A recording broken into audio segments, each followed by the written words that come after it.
네트워크 장비에 대해서 설명드리겠습니다. 랜 구성 장비입니다. 첫 번째, 네트워크 카드입니다. 네트워크 카드는요, 네트워크 어댑터라고도 부르고요, 네트워크 인터페이스 카드라고도 부릅니다.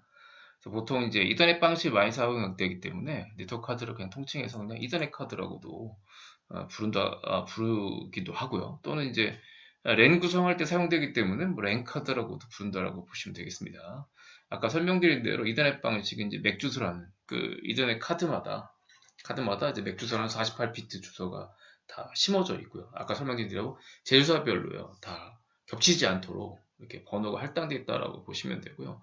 앞에 두 자리만 보면 이 제조사가 어딘지 이렇게 명확하게 구분할 수가 있고, 뒷자리들은 이제 제조사들이 이제 알아서 배분한다라고 보시면 되겠습니다.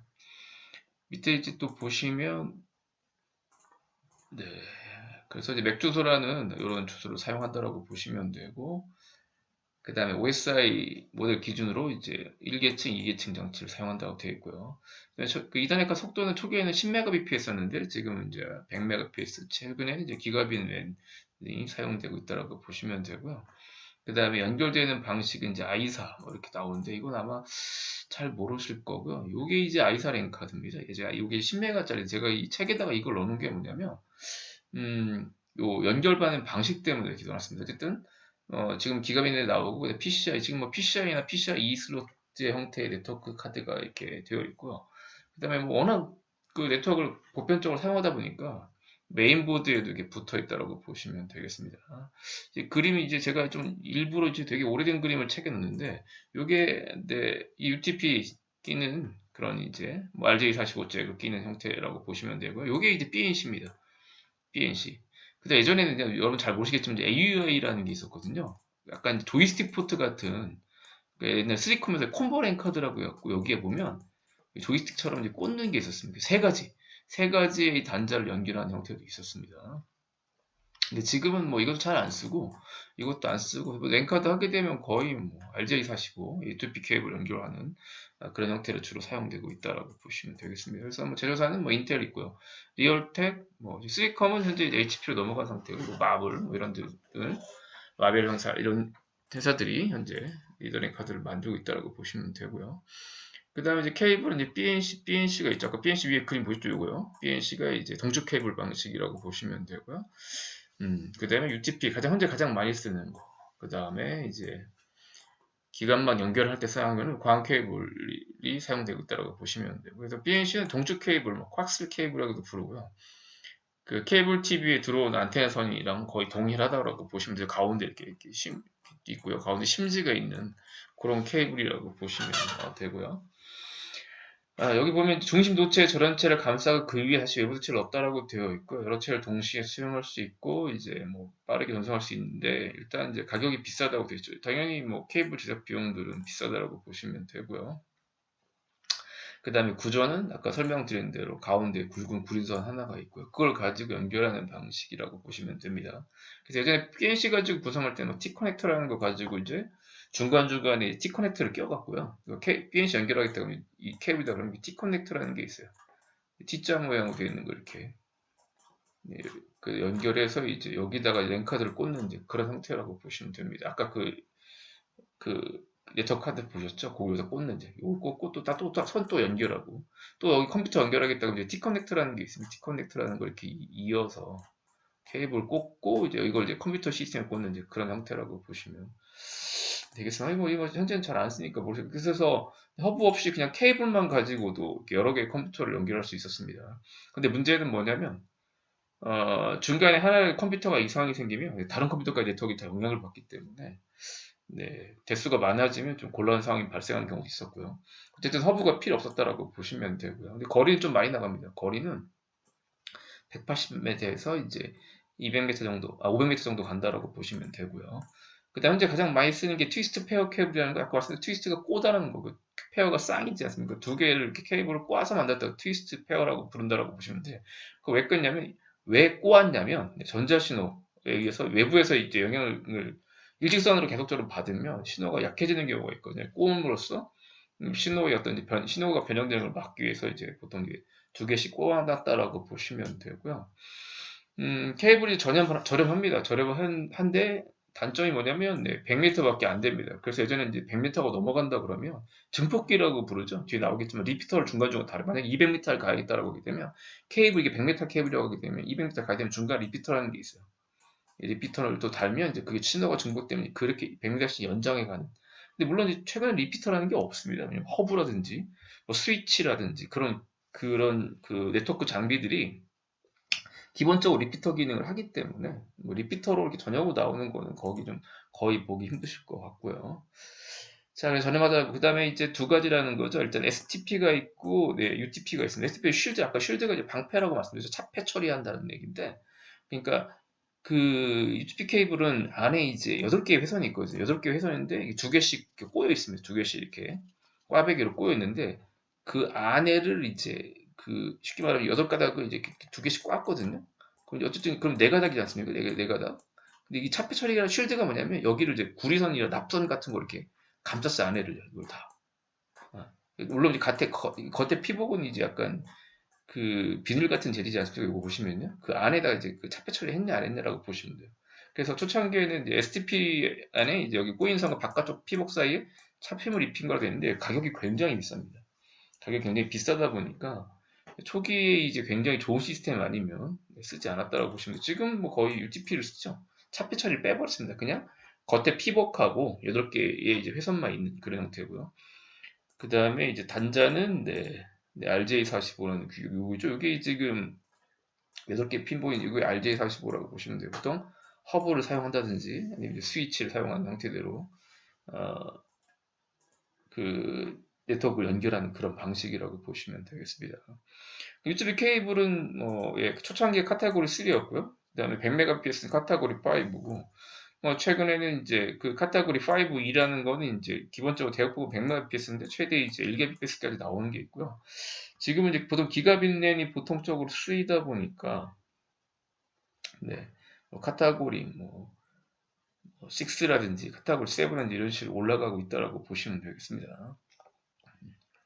그 정도 알고 계시면 되고요. 그 다음에 중요한 건 이제 이 배열입니다. 이게 그냥 선대로 똑바로 꽂는 게 아니라 그 배열 순서를 정해야 되는데 이 UTP 케이블의 순서를 정하는 게 EIA, TIA, ER인데 미국 전자산업협회에서 이걸 표준합니다. 그래서 두 가지 방식의 배열을 만들었는데 하나는 T568B고요. 하나는 T568A인데 보통 찍는 게 이제 이 T568B라고 보시면 제가 흰줄하고 쓰는 게 뭐냐면 흰색 케이블에 그 주황색이 이렇게 교대로 있습니다. 이게 케이블마다 좀 다른데 사선으로 이렇게 있는 게 있고요. 아니면 흰색, 주황색 이렇게 표시가 되어 있는 경우도 있어요. 그러니까 케이블들을 만약에 이제 이 RJ40 하겠다면 지금 여기서부터 왼쪽 여기서부터 이제 흰주 이렇게 시작한다라고 보시면 됩니다. 흰주, 흰녹파, 흰파녹, 흰갈가 이런 식으로 배분하셔야 돼요.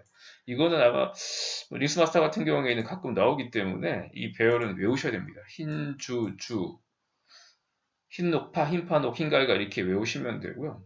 그 다음 T568A는 이거는 굳이 외우기 힘들다 그러면 요거만 외우세요. 요거만 외우시면 T568A는 그냥 외우실 수가 있습니다. 그러니까 일반적으로 T568B로 찍는다라고 보시면 되고요.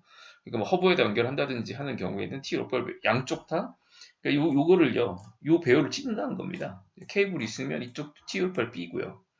이쪽도 T568B로 찍어서 이제 연결한다라고 보시면 되고요. 그 다음에 T568A는 언제 쓰냐면 그 PC와 PC끼리 두 대를 연결한다든지 이 PC하고요. 허브가 없어요. PC 1번, 2번 랜카드 꼈다고 치죠. 그럼 이렇게 연결하잖아요. 이게 연결하게 되면 이 경우에는 한쪽을 이게 주의하실 게 뭐냐면 둘 다 이 T568B를 찍는 게 아닙니다. A를 찍는 게 아닙니다. 그래서 이거는 이쪽은 T568B를 찍어야 되고 한쪽만 A를 찍으면 돼요. 물론 이제 케이블은 반대로 꽂을 수도 있겠죠. 그러니까 이쪽에 A로 T로파 A를 만약 했다라고 하게 되면 이쪽은 T로파 B로 찍으셔야 됩니다. 간혹 두 개 동시에 연결한다고 해서 양쪽 다 T로파 A를 찍는 경우가 있는데 한쪽만 T로파 A를 찍는다라고 보시면 되겠습니다. 자, 그래서 정리해보면요. 정리해보면 일단 허브와 PC 연결하는 경우에는 기본적으로 양쪽 끝 다 전부 다 T568 타입으로 찍으시면 되고요. 허브를 사용하지 않고 PC에 연결하겠구나. 아니면 허브에 뭐 업링크 포트라는 데 있었거든요. 예, 그런 경우에는 한쪽은 T568B, 그 다음에 한쪽은 T568A로 배열을 해서 이제 연결하시면 되겠습니다. 뭐 그거 알고 계시면 될 것 같고요. 자, 그 다음에 배열이요, 배열. 요거는 이제 아까 말씀드렸죠. T568, 이게 링스마스터에는 이 배열, 이 배열이 시험에 잘 나오는데, 아까 말씀드린 대로 예, T568B만 외우시면 돼요. 그러면 흰, 주, 흰노, 파, 예, 흰파,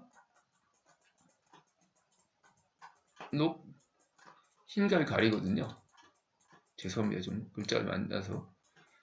자, 그럼 이게 다 쓰는 게 아니고 딱 네 가닥 맞습니다. 네 가닥이 뭐냐면 1번, 2번, 그 다음에 3번, 그 다음 6번만 씁니다. 나머지는 안 써요. 안 쓴다고 보시면 돼요. 여기 T568B잖아요. 그럼 T568B는 어떻게 하는 거냐면 1번하고 3번을 바꾸면 되고요. 그 다음에 2번하고 6번을 이렇게 바꾸면 돼요. 바꾸면 돼요. 그러면 배열이 어떻게 되냐면 흰녹, 흰녹, 녹이 되겠죠. 그 다음에 흰주파, 흰파, 그 다음에 주, 그 다음에 흰갈갈이 됩니다. 흰갈갈. 그러면 이렇게 바꾸면 이게 이제 T568A가 된다라고 보시면 돼요. 그럼 위로 올라가 보시면 올라가 보시면 제가 설명드린 대로 이제 흰주주 맞죠? 그 다음에 흰녹녹, 그 다음에 흰주파, 흰파주, 흰갈갈 이렇게 맞다라고 보시면 돼요. 이렇게만 외우시면 될 것 같습니다. 광 케이블은 매우 가는 유리섬이나 플러스 섬유를 이용해 정보를 보낸다라고 되어 있죠. 보통 이제 1GBps 이상의 속도가 나오고요.